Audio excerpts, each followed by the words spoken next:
ভুবন জোড়া আসন খানি হৃদয় মাঝে আমার হৃদয় মাঝে বিছাও আনি ভুবন জোড়া আসন খানি রাতের তারা দিনের রবি আধার আলোর সকল ছবি তোমার আকাশ ভরা সকল বাণী হৃদয় মাঝে আমার হৃদয় মাঝে বিছাও আনি ভুবন জোড়া আসন খানি ভুবন বীণার সকল সুরে আমার হৃদয় পরাণ দাও না পুরে ভুবন বীণার সকল সুরে আমার হৃদয় পরাণ দাও না পুরে ভুবন বীণার সকল সুরে দুঃখ সুখের সকল হরষ ফুলের পরশ ঝড়ের পরশ তোমার করুণ শুভ উদার পানি হৃদয় মাঝে আমার হৃদয় মাঝে দিকনানি ভুবন জোড়া আসন খানি হৃদয় মাঝে আমার হৃদয় মাঝে বিছাও আনি ভুবন জোড়া আসন খানি। যে আমরা গাছটি করছি, আমরা এর আগের দিন সাধনার বিষয় যে আলোচনাটা করেছিলাম তার একটা ছোট্ট সংক্ষিপ্ত বিষয় বলে রাখা ভালো যে সাধনার তো বিভিন্ন বিষয় আছেই। আমরা বলেছিলাম যে তন্ত্র সাধনায় বিশেষ করে নিচে থেকে উপর দিকে উত্থিত হওয়ার একটা সাধনা কিভাবে থাকে, সেটা হচ্ছে আমাদের যে স্পাইন রয়েছে, মেরুদণ্ড রয়েছে স্পাইনাল, তার নিচে যে মূলাধারের জায়গা, সেইখান থেকে শক্তিকে উত্থিত করে বিভিন্ন চক্রের মধ্যে দিয়ে উপর দিকে তুলে আনাটা হচ্ছে তন্ত্রের সাধনা। আর শ্রী অরবিন্দ এই সাধনাটা পূর্ণযোগের সাধনায় ঠিক উল্টো দিকে করেছেন। তিনি করেছেন বুদ্ধ চেতনা মস্তিষ্কের মধ্যে দিয়ে নেমে নিচের দিকে আসবে। এর একটা মূলগত তফাৎ আছে, যদিও সেটা নিয়ে প্রশ্ন থাকতে পারে। সাধারণত আধ্যাত্মিক সাধনায় একটা আত্মমুক্তির বিষয় বলা হয়, প্রকৃতি থেকে একেবারে বিচ্ছিন্ন করে মুক্ত হয়ে যাওয়াটা হচ্ছে সাধনা। শ্রী অরবিন্দ সাধনার লক্ষ্য হচ্ছে যে শুধু আত্মমুক্তি নয়, ওটা একটা আছে সেলফ লিবারেশন, বিষয়টি আছে, নেই তা নয়, কিন্তু এটা একটা প্রাথমিক দিক। তারপরে যেটা আছে সেটা হচ্ছে অ্যাডভান্সমেন্ট অফ স্পিরিচুয়ালিটি, এটা আধ্যাত্মিকতার অগ্রগতির বিষয়। সেটা হচ্ছে তিনি প্রকৃতির মধ্যে সেই শক্তিকে নামিয়ে এনে প্রকৃতির রূপান্তর করতে, এটা উল্টো দিক আছে, যার জন্য উপর থেকে নিচে নেমে এই প্রকৃতির সমস্ত যে জায়গাগুলো, তোর মন আছে, প্রাণ আছে, শরীর আছে, অবচেতন আছে, নিশ্চেতন আছে, এই জায়গাগুলোকে একবারে সম্পূর্ণভাবে ডিভিনাইজড করা, পরিপূর্ণ করা, সদস্য। আমি আজকে প্রথমে যেহেতু তন্ত্রের কথা বললাম, অল্প অল্প একটু তন্ত্রের সাধনার মূল বিষয়টি রাখছি ছোট্ট করে, আর শ্রী অরবিন্দের সাধনার যে বিষয়টিও ছোট্ট করে রাখছি। তন্ত্রে বলা হচ্ছে, আর তার আগে একটু বলে নি, আমরা এর আগের দিন ক্লাসে বলেছিলাম উপর থেকে সাধনাটা হলেও আমরা নিচ থেকে ধরছি, মানে শরীর দিয়ে ধরছি, ফিজিক্যাল ধরছি। এর আগের দিন ফিজিক্যাল সাধনাটা ধরা হয়েছিল, শরীরের সাধনা, আজকেও তাই হচ্ছে। এরপরে ভাইটালের সাধনা, প্রাণের সাধনা, সেটাও কিছুদিন করার পর কটা ক্লাস হবে বলা যাবে না। তারপরে মনের সাধনা, মাইন্ডের সাধনা, তারপর সাইকিকের সাধনা, এইভাবে আমরা চলতে থাকবো। আজকে আমরা তাই ওই যে শরীরের সাধনা বা ফিজিক্যাল সাধনা যেটা আমরা পড়েছিলাম গত ক্লাসে, সেইটারই আমরা কন্টিনিউশনটা আজকে করছি। তন্ত্রেতে বলা হচ্ছে যে মানুষের শরীরের মধ্যে রয়েছে জড়তার বীজ, এই বীজকে মুক্ত করতে হয় নানান আধ্যাত্মিক ক্রিয়াচারে। শরীরকে জড়তা থেকে ত্রাণ করবার, মুক্ত করবার সাধন পদ্ধতিটিরই নাম হলো তন্ত্র। একটা কথা বলে রাখা ভালো যে আধ্যাত্মিক সাধনার যতগুলো বিষয় রয়েছে তাতে সব থেকে খুব দ্রুত তন্ত্র সাধনার মধ্যে দিয়ে লক্ষ্যে পৌঁছানো যায়, খুব দ্রুত। কারণ তন্ত্র সাধনার মধ্যে দিয়ে যে ক্রিয়াযোগটা রয়েছে, সেই ক্রিয়াযোগে কার্যকারিতাটা এত দ্রুত সফলতার জায়গায় নিয়ে যায় যদি সঠিকভাবে করা যায়, তাতে বেশি সময় লাগে না। কিন্তু ওই সেই একই কথা যে সত্যিকারের আস্পৃহা, আন্তরিকতা এবং লেগে থাকা, এইগুলোর উপর অনেক কিছু নির্ভর করে। তারপর আধারের বিশেষ ক্ষমতা অবস্থা অনুযায়ী নির্ভর করে। এবং তন্ত্র সাধনার বিশেষ কথা হচ্ছে সঠিক এবং সত্য পথের গুরুকে চাই, না হলে কিন্তু বিভ্রান্তির জায়গা প্রচুর আছে। যাই হোক, এটা তন্ত্র নিয়ে বললাম।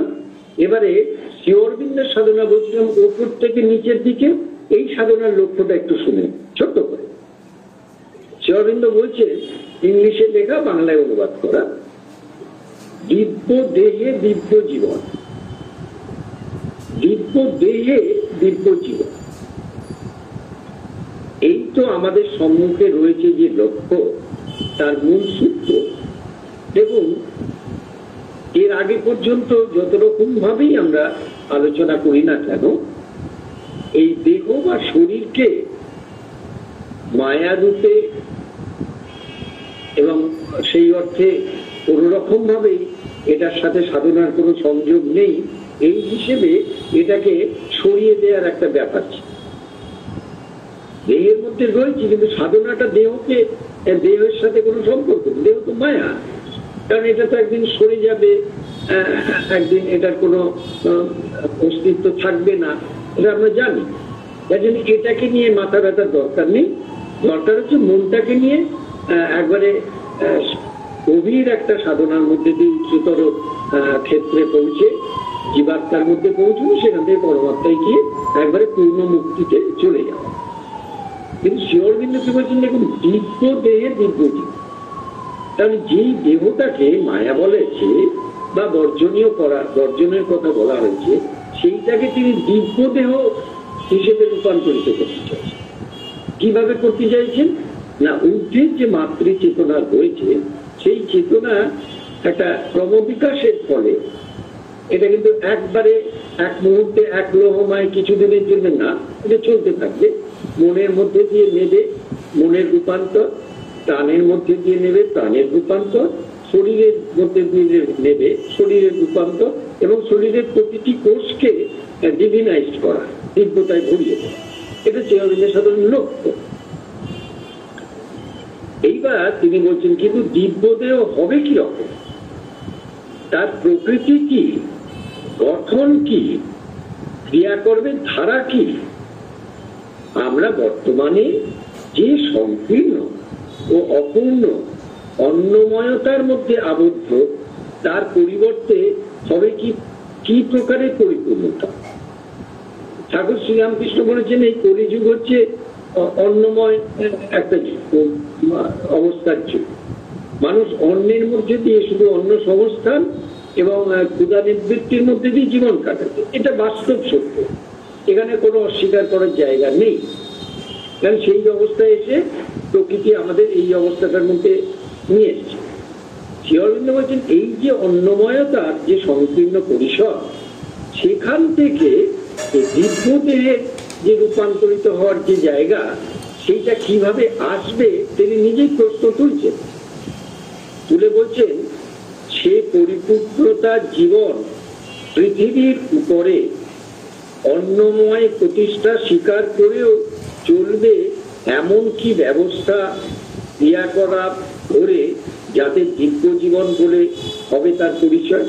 অর্থাৎ এখানে তিনি এই অন্নময় যে প্রতিষ্ঠা, বা একবারে ধরুন যেটাকে বলা হয়েছে যে মানুষ সারাদিন একটা ভীষণ রকম ব্যস্ত থাকবে তার ক্ষুধা নিবৃত্তির জন্য, এইটা সত্যি কথা, খুব বাস্তব হলেও কিন্তু সেখান থেকে ওই দিব্য দেহের রূপান্তরের জন্য যে ক্ষেত্রগুলো তিনি আগে প্রশ্ন তুলছেন, এবং পরে এই লেখাটা অনেক বড়, তার উত্তরও তিনি দিচ্ছেন, এবং উত্তরের শেষের দিকে তিনি একবারে বলেও যাচ্ছেন কিভাবে হবে, এবং তার ক্ষেত্রগুলোকে তিনি দেখিয়েও দিয়েছেন আমাদের কাছে যে কিভাবে সেটা হবে।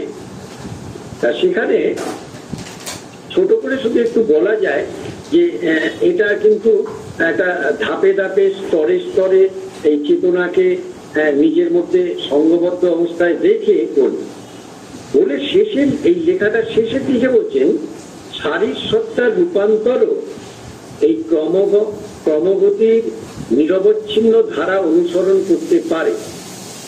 কি করে পারে না, মনের মধ্যে দিয়ে যখন সেই দিব্য চেতনা সম্পূর্ণভাবে প্রতিষ্ঠিত হবে, সে তখন প্রাণের মধ্যে সেই চেতনাকে নিয়ে সে প্রাণকে রূপান্তর করার চেষ্টা করে। এখন মন আর প্রাণ যদি সত্যি দিব্যে রূপান্তরিত হয়ে যায়, সম্পূর্ণ ভগবানের হাতে চলে যায়, তখন শরীর কিন্তু আর আগেকার সেই মন প্রাণের আজ্ঞাবহ দাস হয়ে থাকবে না। তখন স্বাভাবিকভাবে সেই আলো, সেই শক্তি, সেই আনন্দ, সেই শান্তি এই শরীরের মধ্যে দিয়েও প্রবাহমান হয়ে শরীরের প্রতিটি স্তরে স্তরে সেগুলো কাজ করতে শুরু করে। এখন ধরুন যে কোনো যার বেশি একটু যুক্তি সিদ্ধ মন, তিনি বলবেন এটা কি সম্ভব, এটা কি বাস্তব? খুব সত্যি কথা বলতে সাধারণ মন দিয়ে চিন্তা করলে এটা সম্ভব না, বাস্তব নয়। কিন্তু ঋষির দৃষ্টিতে তিনি বলছেন যে প্রকৃতি তার বিবর্তনের ধারায় জড় থেকে প্রাণ হয়ে মন হয়ে আজকে যে অতিমনের জায়গায় উত্তীর্ণ হয়েছে, সেই অতিমনের যে ক্ষেত্র, অতি মানসিক যে ক্ষেত্র, সেখানে একটা চেতনা এবং তার শক্তি সম্পূর্ণভাবে পৃথিবীর মাটিতে নেমে এসেছে, এবং সে ধীরে ধীরে তার পর্যায়ক্রমে সেটা আমাদের মধ্যে সংগঠিত করবে। আমি এটা সাধারণ মন নিয়ে শুধু বোঝা যায় না, সাধনার ক্ষেত্রেও মন দিয়ে বোঝার ক্ষেত্র এটা নয়, সাধনা করতে করতে মানুষের মধ্যে অনুভূতিতে উপলব্ধিতে এটা আসতে পারে। এবং তিনি বলছেন দিব্য দেহ এই এখানে পৃথিবীর উপরেই এক দিব্য জীবন প্রতিফলিত করতে পারে, প্রতিরূপ করতে পারে অধ্যাত্ম পুরুষের আত্মন্বেষে অনুরূপ ঊর্ধ্বতম মাহাত্ম্য ও মহিমা। অর্থাৎ যে ঊর্ধ্বতন মাহাত্ম্য এবং মহিমা আত্মার মধ্যে রয়েছে, সেই সমস্ত ঊর্ধ্বতন মাহাত্ম্য এবং মহিমাকে দেহের মধ্যে দিয়ে প্রস্ফুটিত করা হলো শ্রী অরবিন্দের সাধনার শেষ লক্ষ্য।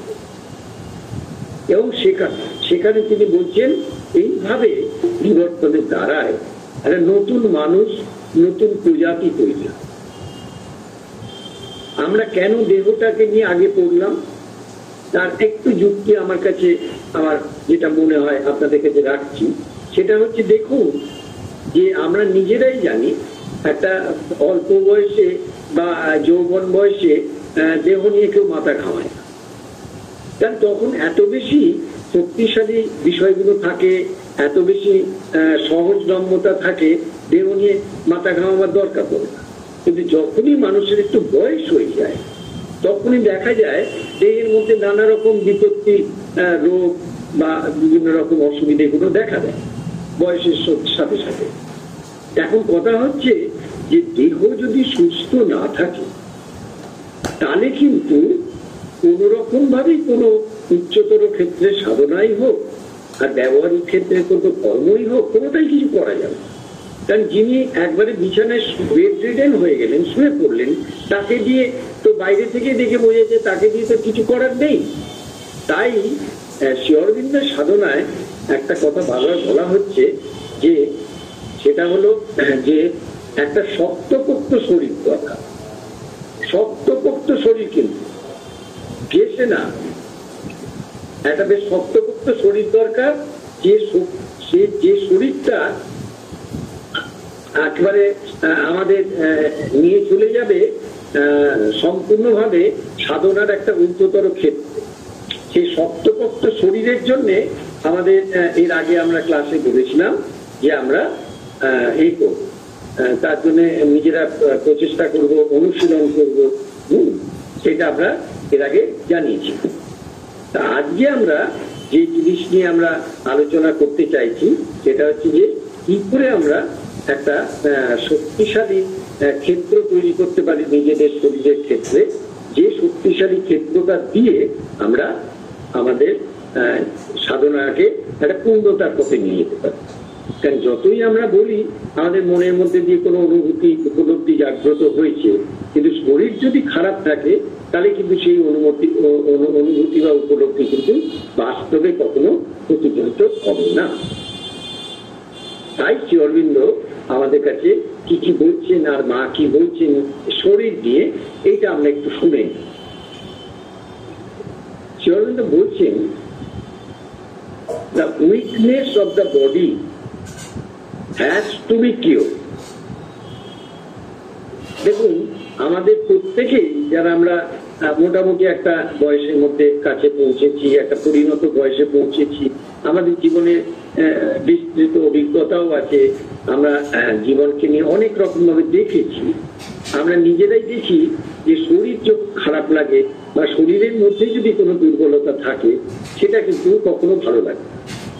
কোনো কাজ করতে ইচ্ছে করে না, কোনো বই পড়তে ইচ্ছে করবে না, এমনকি সাধনার কথা শুনতে ইচ্ছে। তাই শ্রী অরবিন্দের যে প্রথম যে চিঠিটা আমি আনলাম, the weakness of the body has to be cure, অর্থাৎ শরীরের যে দুর্বলতা, যেখানে যেখানে দুর্বলতা আছে এটাকে কিন্তু সারিয়ে তুলতেই হবে।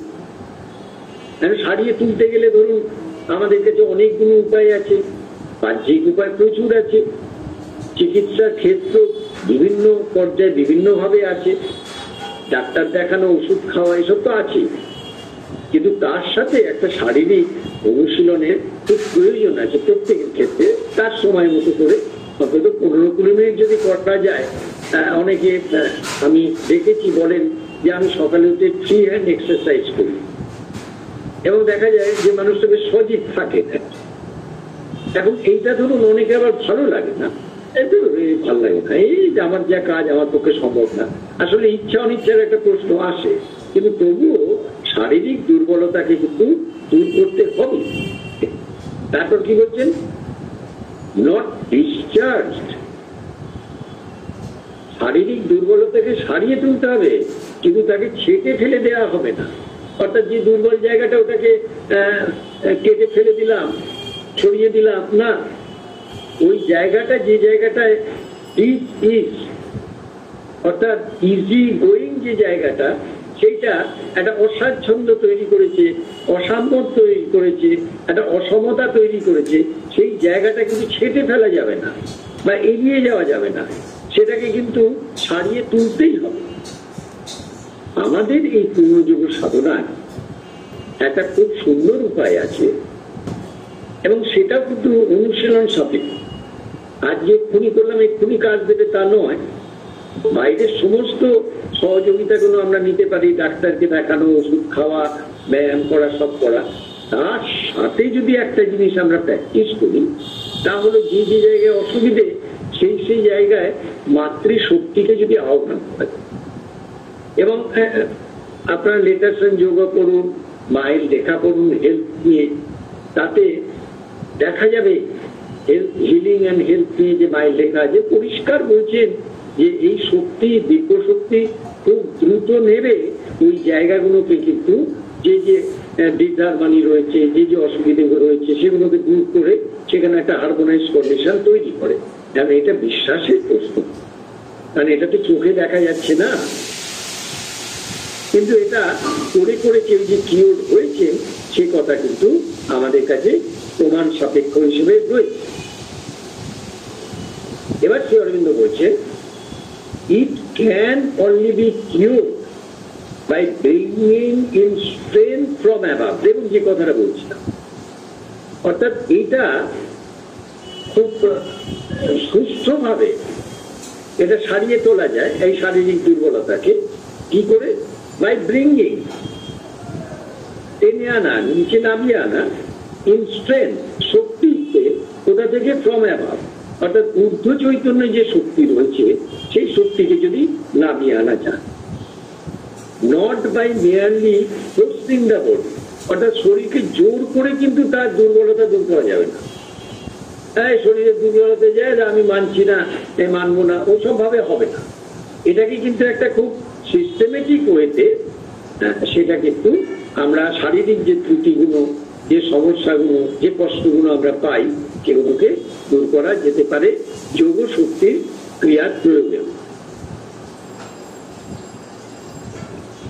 এইবার আজকের বাস্তব পৃথিবীতে যে ঘটনা ঘটে চলেছে, বিশেষ করে যারা ইউথ, যুব সম্প্রদায়, যেসব ছেলেমেয়েরা রয়েছে, যারা চাকরি বাকরি করছেন, এমনকি ব্যবসা করছেন বা অর্থকরী বিষয় রয়েছে, তাদের কাছে আজকের জীবন আমাদের যুবক বা যৌবন বয়সী জীবনের মধ্যে অনেক ফারাক। তারা ভীষণ রকম দীর্ঘ সময় ধরে একটা স্ট্রেস এবং একটা টেনশন, স্ট্রেন, এইসবের মধ্যে দিয়ে কাজের পর কাজ করেই চলেছে। 12 ঘন্টা তো মিনিমাম, 14-16 ঘন্টাও চলছে, সারা রাত জেগে কাজ চলছে। আমরা কোনোদিন ভাবতেই পারিনি যে সারা রাত জেগে কাজ করা যেতে পারে, কিন্তু এখন একবারে স্বাভাবিক বিষয় হচ্ছে আজকালকার ছেলেমেয়েরা ল্যাপটপ নিয়ে সারা রাত কাজ চলছে। এর ফলে হচ্ছে কি, হ্যাঁ এটা ঠিক যে যে মধ্যবিত্ত পরিবারের মানুষেরা মোটামুটি একটা খুব কষ্ট বা কিছু অবস্থার মধ্যে দিয়ে জীবন কাটাতো, তারা আজকে একটা অনেক বৈভবের মধ্যে দিয়ে চলতে পারছে। তাদের প্রত্যেকেরই বাড়িতে এখনকার যেসব অ্যামিনিটিস গুলো রয়েছে, প্রযুক্তি, বিজ্ঞানের প্রযুক্তির ফলে সবকিছুই তারা রাখতে পারছে বা সমস্ত ব্যবস্থাটা করতে পারছে। সমস্যা হচ্ছে কি, একজন মানুষ যদি 16 ঘন্টা কাজই করে, তাহলে কিন্তু তার পার্সোনাল লাইফ কতটা থাকে সেই নিয়ে একটা প্রশ্ন থেকে যায়। কারণ সে কতক্ষণ শোবে, কতক্ষণ ঘুমোবে, কখন খাবে, আর বাকি কতক্ষণ সে একটু নিজেদের মধ্যে কথা বলতে পারবে, সেটা মানে খুব চিন্তার বিষয় হয়েছে। বলছেন, over স্ট্রেনিং only increases the inertia. এটা আমি কেন বললাম, এই প্রশ্নটা বা এই চিঠিটা কেন তুললাম? আমি চোখের সামনে দেখতে পাচ্ছি যে যারা এইরকম 14 ঘন্টা 16 ঘন্টা কাজ করছে, এবং সত্যি কথা তাদের প্যাকেজ শুনে আমাদের আশ্চর্য হতে হয়, আমরা ধারণাই করতে পারি না ওই রকম টাকার অঙ্কতে। তারা কিন্তু বাকি সময়টা সম্পূর্ণ একটা ইনার্শিয়া বা জড় অবস্থার মধ্যে। সম্পূর্ণভাবে একটা, ধরুন সকাল হয়তো 6টা থেকে ঘুমোলো, দুপুর 1টার সময় উঠলো, তারপরে আবার মোটামুটি ভাবে দেখা গেল 2টো 2:30 থেকে সে বসে গেল কাজে, সারা রাত কাজ করছে। অনেক সময় খাওয়া স্নান করার সময়ও পায় না সঠিকভাবে। তারা না পারছে কোনো বই পড়তে, না পারছে কোনো ক্রিয়েটিভ কাজ করতে, না পারছে মানুষের সাথে মেলামেশা করতে, কিছুই করতে পারছে না। কানে ফোন আর ল্যাপটপ সামনে, এই চলছে। একটা ছোট ঘটনা আপনাদের বলি, কালকে আমি শুনলাম বলে বলছি, যে একবারে সদ্য বিবাহিত যে অবস্থায় জামাই ষষ্ঠী নিমন্ত্রণ, এবার ধরুন সেখানে 4 জন নিমন্ত্রিত হয়েছে। নতুন যে মেয়েটি বিয়ে হয়েছে তার হাজব্যান্ডকে করা হয়েছে, আর তারই এক মাসতুতো বোন, তারও বিয়ে হয়েছে, তার হাজব্যান্ডকে করা হয়েছে।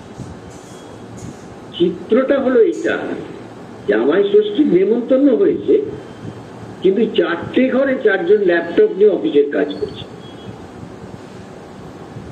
তারা একটুখানিও নিজেদের মধ্যে 10-15 মিনিট কথা বলার সময় পায়নি। তারপরে একটা সময় পাত সাজিয়ে খেতে দেওয়া হয়েছে, কোন রকমে খেয়ে দিয়ে আবার ল্যাপটপ, তারপর নিজে গাড়ি করে বাড়িতে চলে আসে। একেবারে মডার্ন জামাই ষষ্ঠীর একটা ছবি কালকে শুনলাম, শুনে ভাবলাম যে জগৎটা, জীবনটা কোথায় গিয়ে পৌঁছচ্ছে। এই যে ওভার ট্রেনিং কথাটা সে অনুরোধ করছেন, এটা আমাদের কিন্তু খুব, বিশেষ করে যারা সাধনার মধ্যে রয়েছেন এবং জীবনের পথে চলতে যান, তাদের কিন্তু নিজেদের কিন্তু এটাকে খুব বুঝে নিতে হবে। কোন রকম ভাবে, কোন রকম কর্মের আসক্তিতে বা নিজের কোন রকম ভেতরের প্রাণের আকাঙ্ক্ষায় অতিরিক্ত কর্ম করার কোনো প্রয়োজন নেই। কারণ আমাদের অতিরিক্ত কর্ম এই পৃথিবীটাকে অতিরিক্ত বা অধিকতর উন্নত একটা অবস্থায় নিয়ে যাবে, এটা কখনো হয় না। কারণ অতিরিক্ত কর্ম মানুষকে কিন্তু ধীরে ধীরে ক্ষয় করে, শুরু না, তার মধ্যে ইনার্শিয়া আনে, কর্ম সম্পর্কে তার বিতৃষ্ণা আসে, অথচ সে টাকার অঙ্ককে দেখে কর্মকে ছাড়তে পারে না। জগেন্দ্র কত বাস্তব কথা তুলেছেন দেখুন, over training only increase the inertia. তারপর বলছেন, এইবারে সাধনার গভীরে ঢুকছেন, the mental and vital will may force the body. মন এবং প্রাণ তারা কিন্তু শরীরকে জোর করতে পারে কাজটা করানোর জন্য।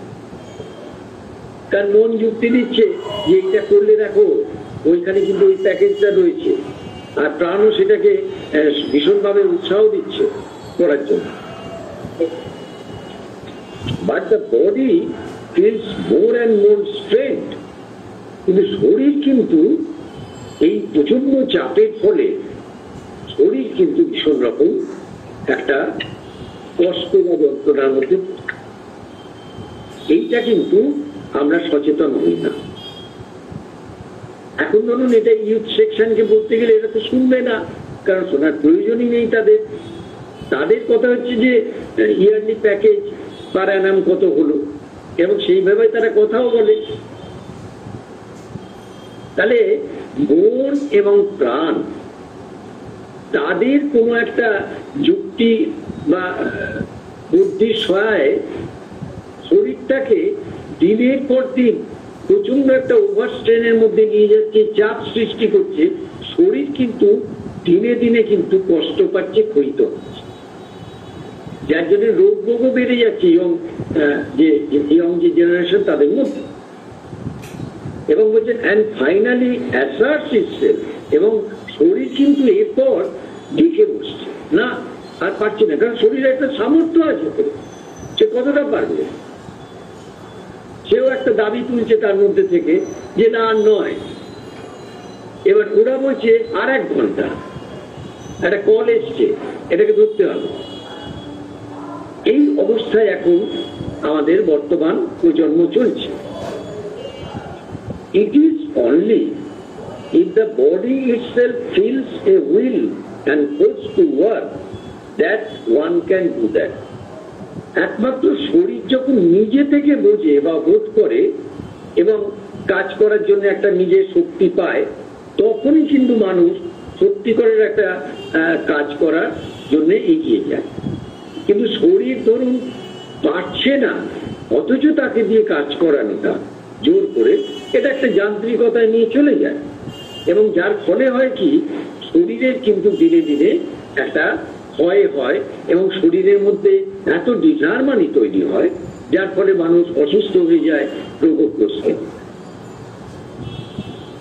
এই কথাটা এখনকার পৃথিবীতে শ্রী অরবিন্দের এই কথাটা খুব বেশি জানার দরকার। এখন বলা হবে যে আরে মশাই আপনি কি বলছেন, একটা মাসে 5 লাখ টাকার প্যাকেজ, সে প্যাকেজটা ছেড়ে দেবে না? কেউ বলছে না। কি করতে হবে না করতে হবে নিজেকে বুঝতে হবে। কিন্তু 5 লাখ টাকার প্যাকেজ করতে গিয়ে 35 বছর বয়সে আমি আমার সমস্ত ক্ষমতাকে হারালাম, তারপর আর আমার কাজ করার ক্ষমতা রইল না বাকি জীবনটা, সেটাও তো বাঞ্ছনীয় নয়। 40-এর পর তো নুঞ্চ হয়ে যাচ্ছে, পারছে না। আমাদের যারা শ্রী অরবিন্দ মায়ের অনুগামী, যারা সাধনায় রয়েছি, তাদের এই জায়গাটা দেখতে হবে, আমরা যেন অযথা অকারণ প্রচুর পরিশ্রমের মধ্যে দিয়ে নিজেদের হারমোনিকে, শান্তিকে নষ্ট না করি। নিশ্চয়ই কাজ করবো কিন্তু ভেতরের চেতনায়, বাইরের তাগিদে নয়। স্বামী বিবেকানন্দ একটা খুব সুন্দর কথা বলেছে, বলছেন দেখো স্বাস্থ্য থাকলে টাকা থাকবে, কিন্তু স্বাস্থ্য চলে গেলে কিন্তু টাকা আসলেও তুমি কিন্তু সেটাকে আর কোন রকম কাজে লাগাতে পারবে। সুতরাং সুস্থতা থাকতেই হবে আপনি। এবার শ্রী অরবিন্দ বলছেন, খুব সুন্দর বলেছেন এটা, এই সাধনার ক্ষেত্রে একবারে প্রাথমিক নিয়মের কথা বলছেন, যেটা আমরা অনেকে মানি অনেকে মানি না।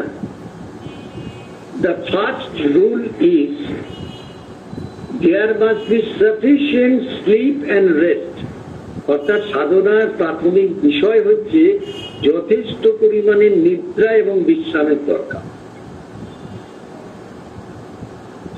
শ্রী অরবিন্দের সাধনায় যেমন প্রবল বিশ্বাস চাই, প্রবল আস্পৃহা চাই, প্রবল প্রত্যাখ্যান চাই, প্রবল আত্মসমর্পণ চাই, তেমনি সাধনার আর একটা পার্ট আছে, অনেকে আমরা সেটাকে বুঝতে পারি না বা অ্যাভয়েড করি।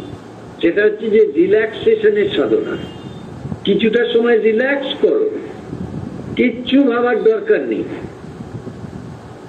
আমার মন এখনো পর্যন্ত প্রস্তুত হয়েছে কি হয়নি, আমার প্রাণ এখনো পর্যন্ত প্রস্তুত হয়েছে কি হয়নি, আমার শরীর সাধনার অনুসারী হয়েছে কি হয়নি, আমার মধ্যে অন্তরাত্মার জাগরণ হয়েছে কি হয়নি, কিচ্ছু দরকার নেই, সরিয়ে দাও, কোনো প্রয়োজন নেই।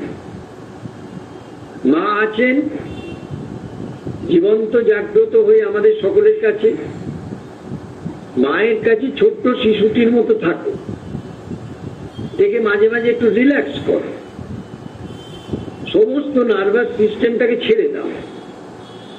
কোন রকম প্রবলেম, কোন রকম সলিউশন কিছুই নিয়ে ভাবার দরকার, যা হবার মা বুঝবেন, আমাদের কোনো দায় নেই। এইরকম একটা রিল্যাক্সেশনের সাধনার কথা শ্রী অরবিন্দ মা বলছে, যে নিজেকে একবারে আরামপ্রদ করে ছেড়ে দাও। কিছুক্ষণ বাদে দেখবে, কিছুদিন বাদে দেখবে ভেতরে কিরম সুন্দর একটা অবস্থা তৈরি করে দিয়েছে। তারপর কি বলছেন, তাহলে কি বললেন, the first rule is there must be sufficient sleep and rest. তাহলে সাধনার প্রথম নিয়ম হলো যথেষ্ট ঘুম এবং বিশ্রাম দরকার, নট ইন এক্সেস। তার মানে বেশি সময় ঘুমানো নয়, but not to little, T-double-O-T, আবার কমও নয়। রিল্যাক্স করছি বলে ঘুমিয়েই রয়েছি, ঘুম থেকে উঠে আবার কিছুক্ষণ বাদে ঘুমিয়ে রইল না। আবার খুব কম ঘুমও নয়, অনিদ্রাও নয়, আবার অধিকতর ঘুমও নয়। এইটা আমাদের মেনটেন করার দরকার সাধনার জন্য। আজকে আমরা এই যে সাধনার বিষয় যে শুনছি, শারীর সাধনার বিষয়, এর একটা প্রত্যক্ষ দৃষ্টান্ত আমরা নিতে পারি। শ্রী অরবিন্দ আশ্রমে পণ্ডিচেরিতে শ্রী অরবিন্দ মা থাকাকালীন, মানে দেহে থাকাকালীন যতজন সাধক সাধিকা ছিলেন, সেই সময় একজন মাত্র সাধকের কথা বলা হয় যিনি শারীর চেতনায় ভীষণ উন্নত ছিলেন এবং ভীষণ গ্রহিষ্ণুতা ছিল তার শারীর ফিজিক্যাল কনসাসনেস। তিনি হচ্ছেন সুধীর সরকার। আমাদের যে মোনা সরকার, আপনাদের মনে পড়বে যারা আশ্রমে গেছেন, প্লে গ্রাউন্ডে যিনি মার্চ পাস্ট করাতেন আর ওই রকম বন্দে মাতারাম ধ্বনি দিতেন, মনাদার চলে গেছেন, সেই মনাদার বাবা সুধীর সরকার। যে সুধীর সরকার 16 বছর বয়সে শ্রী অরবিন্দের কাছে আসেন, সেই সময়কার ভারতবর্ষের স্বাধীনতা আন্দোলনের অংশীদারী হন এবং তিনি শ্রী অরবিন্দকে এত ভালোবাসতেন, একেবারে সম্পূর্ণ নিবেদন করা ভালোবাসা যাকে। তার ছোট্ট দুটো ঘটনা বলি, তাহলে বোঝা যাবে। একটা হচ্ছে আলিপুর বম ট্রায়াল যখন হচ্ছে, আলিপুর যে কেসটা যখন চলছে, তখন একবার আলিপুর জেল থেকে এই আদালতে আনা হচ্ছে শ্রী অরবিন্দকে। এই সুধীর সরকার, নলিনীকান্ত গুপ্ত থেকে আরম্ভ করে বারিন ঘোষ বা যা বাকি যারা ছিল সবাই রয়েছেন আর কি। তা দুজন পুলিশ ঘরে ঢুকে শ্রী অরবিন্দকে একটু ঠেলে দিয়েছে যে কোনো কারণ। সুধীর সরকার পেছন থেকে এসে ওই দুজনকে একবারে গোত্তাবে, তার তেমনি স্বাস্থ্য ছিল, শক্তি ছিল, গোত্তাবের মাটিতে ফেলে দিয়েছে আদালতের মধ্যে, জজের সামনে। ওই কাণ্ড দাঁড়িয়ে বলছেন, আমার গুরুর অপমান আমি সহ্য করব, তাতে যা হওয়ার। কি নিবেদন, কি আত্মশক্তি। এবার এই সুধীর সরকারকে বলা হয় তিনি শারীর চেতনা দিয়ে খুব সহজে যোগ শক্তিকে গ্রহণ করতে পারেন, যেটা কিন্তু কারোর ছিল না, ওখানে আশ্রমে কারোর ছিল না।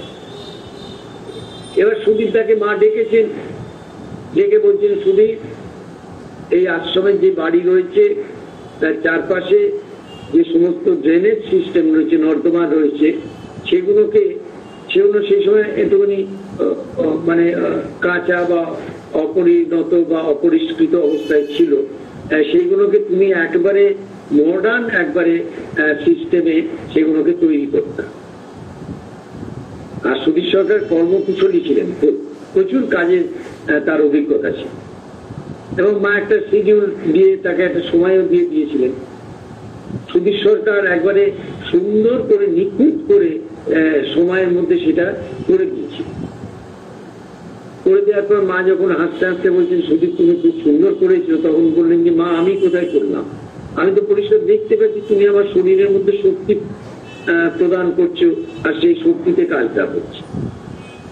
তা সেই সময় যখন নর্দমার কাজ হচ্ছে, সেই সময় একটা জায়গায় স্তূপীকৃত মাটি রয়েছে, সেই মাটি ঘাঁটছেন সুধীর সরকার, আর মাটি ঘাঁটতে ঘাঁটতে হাসছেন।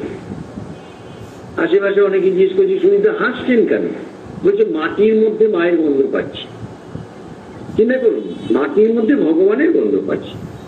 তার ফিজিক্যাল কনসাসনেস কোন স্টেজে ছিল, সাহেব তার রূপান্তরের কাজটা তো তাড়াতাড়ি হবেই, বলা বাহুল্য। তা এই হচ্ছে ফিজিক্যাল কনসাসনেস, যেটা আমাদের অনেকের কাছে কোন রকম বোধসাদ থাকে না, তার সম্পর্কে কোনো সেন্সই থাকে না। যতক্ষণ না শরীরে আঘাত লাগে আমরা তো বুঝতেও পারি না যে শরীরটা আছে, কিন্তু এই শরীর যে সারা জীবন কত কাজ দেয় আমরা নিজেরাই জানি। সুতরাং শরীরকে সুস্থ রাখা এবং ফিজিক্যাল কনসাসনেস থেকে সাধনাটাকে তুলে নিয়ে যাওয়াটা এটা ভীষণ অপরিহার্য বিষয়। এবার আমরা মায়ের লেখা থেকে একটুখানি দেখি মা কি বলছে। দেখুন, আমরা যখন তন্ত্রে বললাম তখন বলছি মানুষের শরীরের মধ্যে জড় বীজ রয়েছে, জড়ের বীজ রয়েছে। মা কি বলছেন দেখুন, মা বলছেন physical centre is occupied mainly with material things. ওই বীজের কথাই বলছি। মা বলছেন এই যে শরীর, এই যে আমাদের যে শরীরটা রয়েছে তার যে কেন্দ্র রয়েছে সেটা সমস্তটাই একেবারে তার মধ্যে দখল করে রয়েছে কি, অধিকার করে রয়েছে কি না মেটেরিয়াল থিংস, জড় পদার্থ বা জড় বিষয়গুলি রয়েছে সেটা। ইট likes to have an ordered life. এবং এই যে জড় বিষয়গুলো রয়েছে এইগুলো কিন্তু একটা শৃঙ্খলিত উপায়, একটা ছন্দের মধ্যে চলতে চায়। কিন্তু সেই শিক্ষাটা আমাদের জন্মের পর থেকে কেউ কোনোদিন দেয়নি, জানেও না যে কতটা শৃঙ্খলিত উপায় চললে জীবনটা খুব সুস্থ, জীবনটা খুব দীর্ঘস্থায়ী, জীবনটা খুব সুন্দর হবে। কি বলছেন? ইট likes to have an ordered life. তারা একটা শৃঙ্খলিত জীবন চায়। যে জড় বিষয়গুলো রয়েছে, যে যে অঙ্গ প্রত্যঙ্গ রয়েছে, যে যে মেশিনারিজ রয়েছে, তারা একটা শৃঙ্খলিত জীবন চায়। তার একটি অংশ হচ্ছে শারীরিক অনুশীলন একটা করা, যথা সময় আহার বা খাওয়া দাওয়ার ব্যাপারটা করা, প্রতিদিন নিয়মিতভাবে স্নান করা, প্রতিদিন নিয়মিতভাবে কিছু কাজ করা, শারীরিক কাজ করা, শুধু মানসিক না কিন্তু শারীরিক কাজ। এখন উল্টো হয়ে গেছে, 16 ঘন্টা মেন্টাল ওয়ার্ক, ফিজিক্যাল ওয়ার্ক নীল, যার জন্য শরীর এত অসুস্থ হয়ে পড়ছে, ব্যালেন্স নেই, ইনব্যালেন্সড। দ্বিতীয় পয়েন্ট,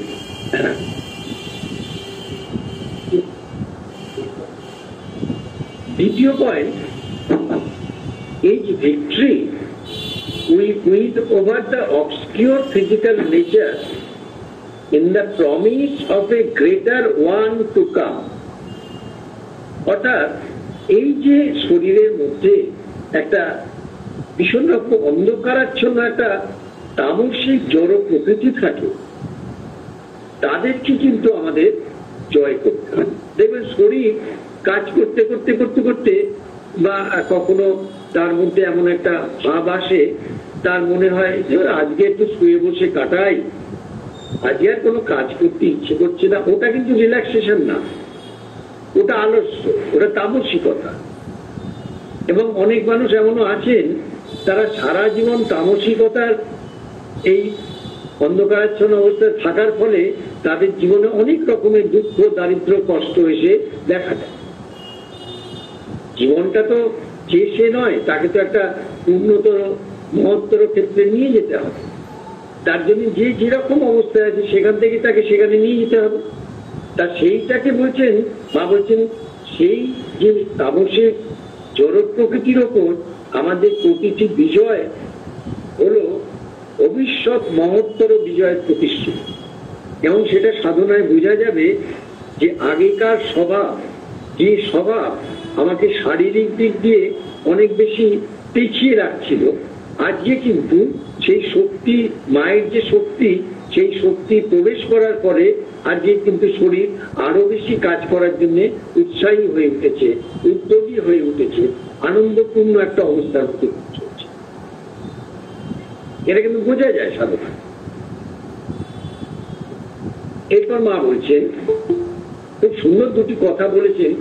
আমরা সেই কথাগুলো যদি ধীরে ধীরে ধীরে ধীরে আমাদের মননের মধ্যে ঢোকাতে পারি, তাহলে আমাদের নিজেদের পক্ষে সেটা খুব সুন্দর হবে সাধনার ক্ষেত্রে।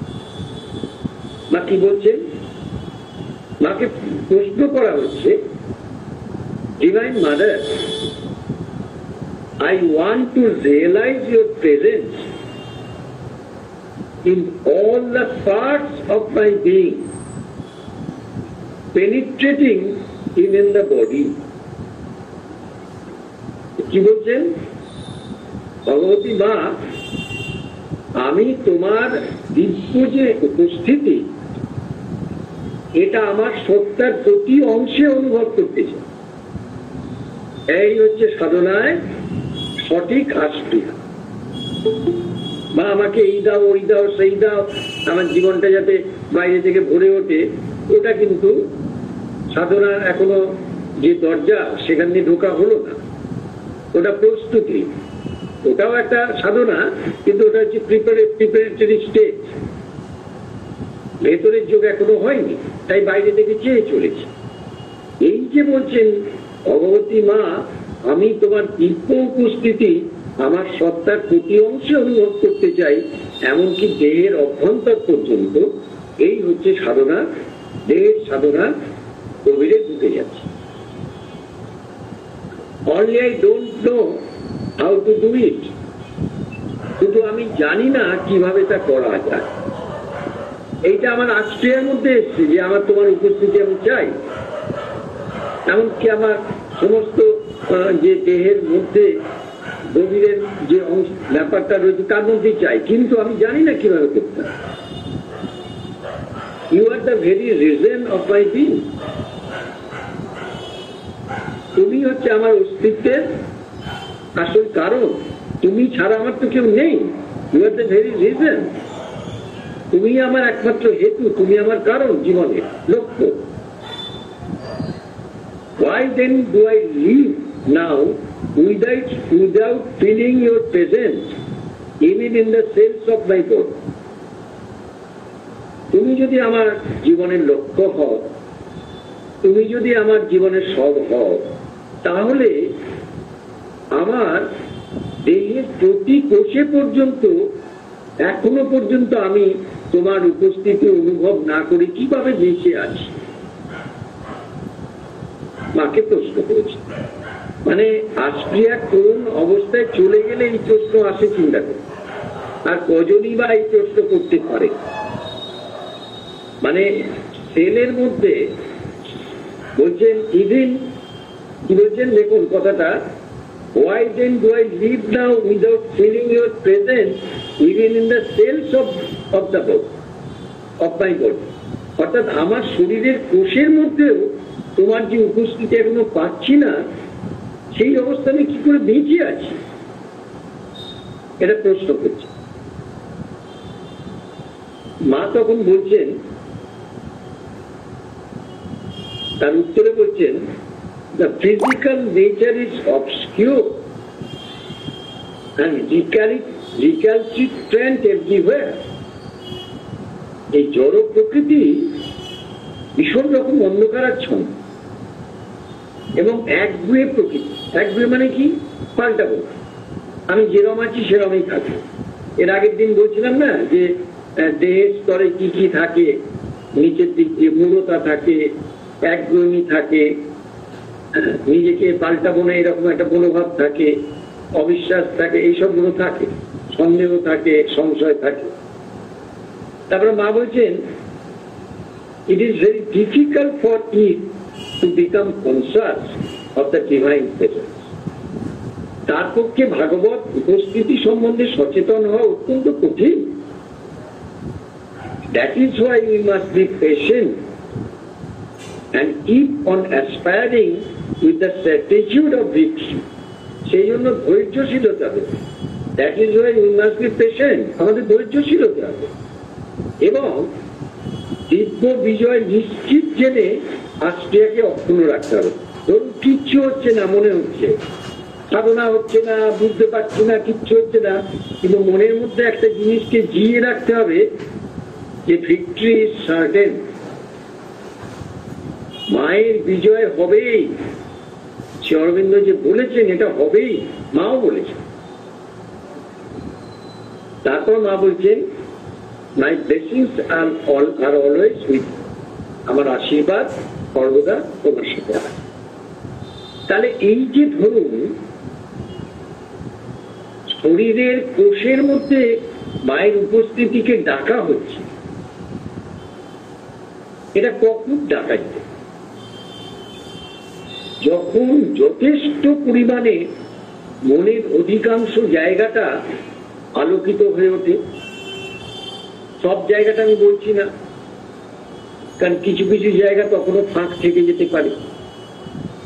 প্রাণের অধিকতর জায়গাটা যখন রূপান্তরিত হয়ে যায়, আলোকিত হয়ে যায়, আবার কিছু কিছু জায়গা হয়তো থেকে গেছে, সেই সময় আজকে এমন প্রবল হয়ে ওঠে এবং এত বেশি ব্যাকুলতা দেখা যায়। কিন্তু এই ব্যাকুলতা কিন্তু অধীর না, ধীর, লাফালাফি না, দৌড়দৌড়ি না, শান্ত অথচ দৃঢ় আসবে। শ্রী অরবিন্দের সাধনায় কিন্তু দৌড়দৌড়ি নেই, শান্ত অথচ দৃঢ় আসবে। আমি 10টা মন্দিরে ঘুরে বেড়াচ্ছি আর মাথা ঠুকছি আর তিলক কাটছি সিঁদুর দিয়ে, এই ব্যাকুলতার কথা শ্রী অরবিন্দ বলছেন। এই স্থির, অবিচলিত এবং কোন রকম অবিকম্প করছে, কোন রকম কম্পন থাকবে না, এইরকম শান্ত অথচ ধীর আস্পৃহা নিয়ে সাধনা। এবং তখন দেখা যাবে ধীরে ধীরে একটা সময় দেখা যাবে যে ভেতরে শক্তি নামছে, নেবে শারীরিক যে অসুবিধাগুলো রয়েছে সেগুলোকে শুধু দূর করছে না, ওই সমস্ত শিরা, উপশিরা, কোষ, এগুলোকে সমস্তগুলোকে ডিভিরাইজ করছে, দেখতে রূপান্তরিত করছে। স্বাধীনতা আন্দোলনের সময় শ্রী অরবিন্দের বহির্রূপ আর শ্রী অরবিন্দ যখন আশ্রমে দর্শন দিচ্ছেন, সেই রূপের মধ্যে কত যে তফাৎ, বাইরের দিক দিয়ে বলছি, ভেতরটা আমরা বুঝি না, জানি না। মানে সাধারণ গোছের একটা মানুষ, তার যে শরীর নিয়ে দেখা গেছিল, তিনি একটা গোল্ডেন বডিতে রূপান্তরিত হয়েছে। সম্পূর্ণ একটা সোনালী শরীর, তার মাথার চুল থেকে পায়ের নখ পর্যন্ত গোটাটা গোল্ডেন হয়ে গেছে। কি করে হয়? ভগবানের আলো, ভগবানের শান্তি, আনন্দ, শক্তি সব যখন একেবারে সম্পূর্ণভাবে নেমে আসে কোষে কোষে প্রতিটি ক্ষেত্রে, তখন ওই রকম একটা রূপান্তর আমাদের কাছে দৃষ্টান্ত আছে। এবং এটা অনেক অনেক সাধকের ক্ষেত্রেও কিন্তু হয়েছে। আপনারা সাধকের জীবন পড়বেন, শ্রী অরবিন্দের আশ্রমের জীবন পড়বেন, শ্রী অরবিন্দ আশ্রমের যে জীবন সেই সম্পর্কে যে লেখা পড়বেন, দেখবেন কত রকম ভাবে মানুষের পাল্টে দিয়ে একটা নতুন মানুষ তৈরি করে দিয়েছে শ্রী অরবিন্দ। এরপর যে লেখাটা পড়ব সেটা হচ্ছে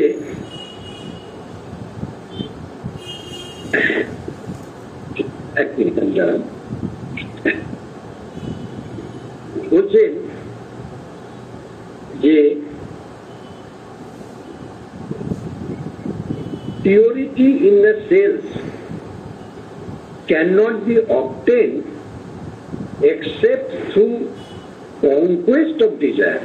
আমাদের শরীর অসুস্থ হয় কেন? সমস্ত অসুস্থতার পেছনে কিন্তু মায়ের লেখায়, শ্রী অরবিন্দের লেখায় বলছি,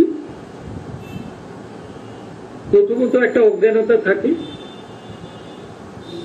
আমরা শরীর সম্পর্কে যথেষ্ট অবহিত নই, সচেতন নই, তাকে কিভাবে পরিচালনা করতে হয় জানি না, তার মধ্যে কিভাবে হারমোনি বা সমতা আনতে হয় জানি না,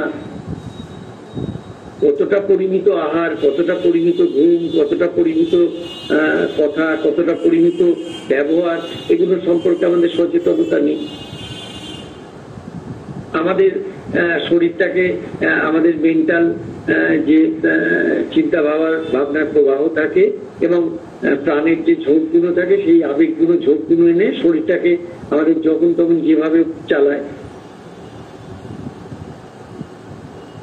দ্বিতীয়ত হচ্ছে একটা মস্ত বড় ক্ষতিকারক জিনিস হচ্ছে ডিজায়ার, বাসনা।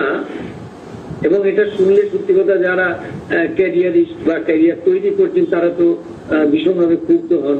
আরে বাসনা ছাড়া আমি উন্নতি করবো? নিশ্চয়ই উন্নতি করবেন, কিন্তু জীবনের দিকে তাকিয়ে দেখুন আপনার বাসনা আপনার বাইরে থেকে উন্নতি করিয়ে আপনাকে কোথায় গিয়ে পৌঁছেছেন। এই বাইরে থেকে যে উন্নতি প্রগতির কথা বলা হয়েছে সেটা প্রয়োজন, কিন্তু সেটা একমাত্র লক্ষ্য নয়। একমাত্র লক্ষ্য হচ্ছে নিজেদের অন্তরের মধ্যে যে ভগবান আছেন তার সাথে একবারে জীবন্ত একটা সংযোগ তৈরি করা, লিভিং একটা কন্ট্যাক্ট, এবং তার পরিচালনায় জীবনটাকে চালিয়ে একটা ঊর্ধ্বতর লক্ষ্যের দিকে পৌঁছে যাবে। এটা হচ্ছে আসল জীবন। আর বাকিটা হচ্ছে একটা, যত বড়ই তুমি বাইরে থেকে দেখাও না কেন, তুমি যখনই সেই পজিশন থেকে সরে যাবে আফটার রিটায়ারমেন্ট, তুমি একবারে সাধারণ পাবে। সে রাষ্ট্রপতি হোক, প্রধানমন্ত্রী হোক, মুখ্যমন্ত্রী হোক, যাই হোক। ডিজায়ার মানুষকে ভেতরে ভেতরে একবারে ছেঁচে ফেলে দেয়, ভীষণ রকম ক্ষতি করে, বিভিন্ন রকম ডিজায়ার। তাই বলছে purity in the self can not be obtain except through conquest of desire। অর্থাৎ বাসনাকে জয় না করলে কখনোই এই শরীরের কোষের মধ্যে শুদ্ধতা প্রতিষ্ঠিত হবে না। আর শুদ্ধতা প্রতিষ্ঠিত না হলে সেইগুলো কিন্তু কখনোই নিরাময় জায়গায় নিয়ে যাবে না। It is the true condition for good health. এই যারা বাসনা শূন্য হয়ে, কামনা শূন্য হয়ে নিঃস্বার্থভাবে ভগবানের জন্য কাজ করেন, তারা কিন্তু একবারে একটা সুস্থ শরীর নিয়ে, কিন্তু দেখা যায় ভীষণ সুস্থ শরীর নিয়ে একটা চলছে। এই যে বলছেন গুড হেলথ, গুড হেলথ মানে একটা মনোতোষ রায়, মনোহর রায়কের মতো শরীরের কথা বলছেন না। যে শরীরটাই ভগবান দিয়েছেন সেটা একটা সুস্থ অবস্থার মধ্যে নিয়ে যাওয়া।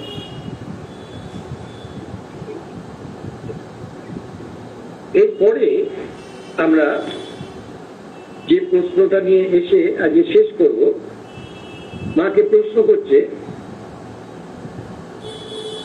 Mother, can the very physical cells of one's body have more aspiration than the rest of the being?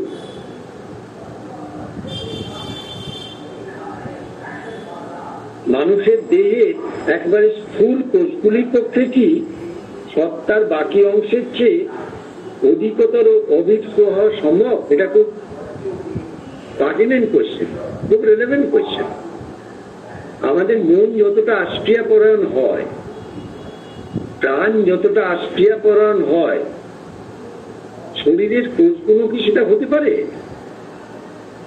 কারণ শরীরের কোষ সম্পর্কে তো সাধারণ আমাদের ধারণাই থাকে না। মা বলছেন it is quite possible as the sadhana is done now in the body itself। মা বলছেন খুবই সম্ভব, কারণ এখন সাধনা দেহ স্তরেই চলছে।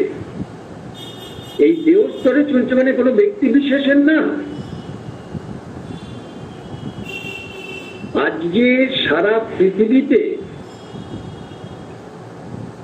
অতিমানব শক্তি এবং চেতনা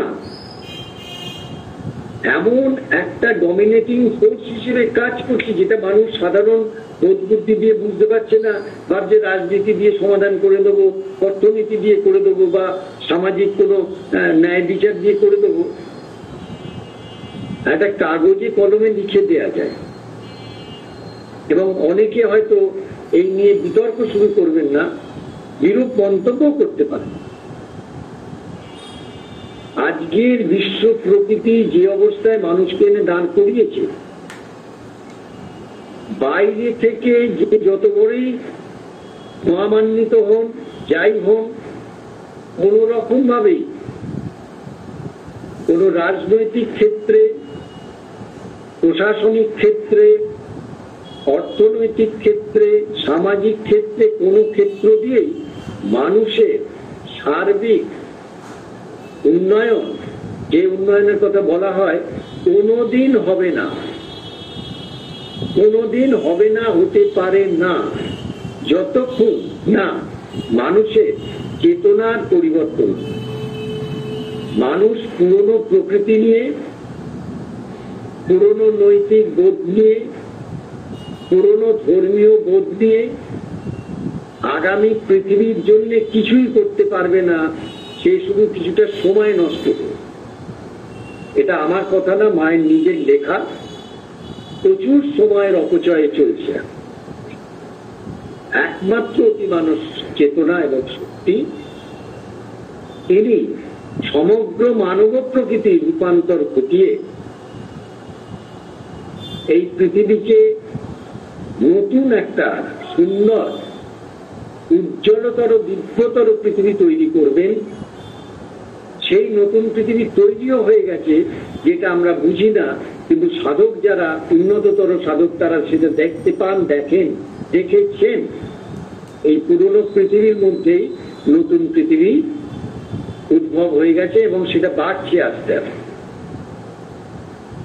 এবং সেই সাধনা আজকে দেশ স্তরে নেমে এসছে। তাই দেশ স্তরে এত রকম সমস্যা দেখা দিচ্ছে, আগে তো ছিল না। আগে আমাদের সময় সাধারণত তো শুনিনি, কিছু কিছু শব্দ তো আমরা শুনিনি।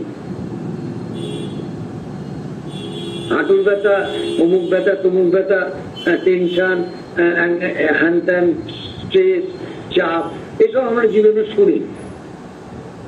আজকে সেই অবস্থাটা এসছে, তার একটি কারণ হচ্ছে, তার কারণ আগামী পৃথিবীর জন্য একটা নবচেতনা নেবে এসে মানুষকে পাল্টানোর চেষ্টা করছে। আর মানুষ তার অজ্ঞানতা এবং ভ্রমের ফলে পুরাতন সমস্ত জিনিস নিয়ে সেখানে একটা রেজিস্ট্যান্স তৈরি করছে, বাধা তৈরি করছে। ভাবছে রাজনৈতিক দিক দিয়ে বোধ হয় একটা বিশাল একটা কিছু ঐতিহ্য হবে না, কোনোদিনই হবে না। অর্থনৈতিক উন্নয়নের মধ্যে দিয়ে একটা কিছু হবে, কিচ্ছু হবে না। কিছু কিছু মানুষের কিছু টাকা বাড়বে, অধিকাংশ মানুষ সেই বিপিএল এর মধ্যে থেকে যাবে। সামাজিক ক্ষেত্রেও হবে না। তাহলে যে উন্নয়ন, এই উন্নয়ন মরুভূমিতে জল ফেলার মতো। মানুষ খুব খারাপ অবস্থায় আছে সার্বিক, সারা পৃথিবীর দিকে তাকালে করে। এখন সাধারণত ফিজিক্যাল স্তরে নেমে এসছে বলে এই ফিজিক্যাল এত ড্যামেজ, এত কন্ট্রাডিকশন, এত প্রবলেম দেখা দিচ্ছে। তাহলে কি করে সম্ভব? ফিজিক্যাল স্তরের যে সাধনা, সেই সাধনাটায় নিজে সচেতন ভাবে সমস্ত ক্ষেত্রগুলোকে তুলে দিতে হবে সেই সুপ্রামেন্টাল কনসাসনেস অ্যান্ড ফোর্সেস। হ্যাঁ, তুমি নাও, তুমি নিজের মতো তৈরি করে নাও।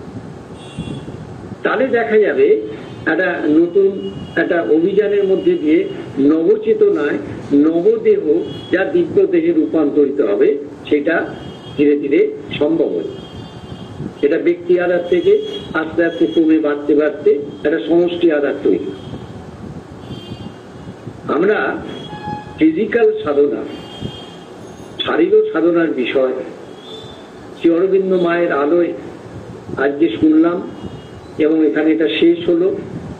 এর পরের দিন শ্রী অরবিন্দ মায়ের করুণায় আমরা যখন আবার এই ক্লাসের মধ্যে আসব, তখন আমাদের ভাইটালের সাধনা বা প্রাণের সাধনা দিয়ে আমরা ক্লাসটি শুরু করব। ওম আনন্দময়ী, চৈতন্যময়ী, সত্যময়ী, পরমী। আপনারা সকলে ভালো থাকবেন, শান্তিতে থাকবেন, আনন্দে থাকবেন। নমস্কার।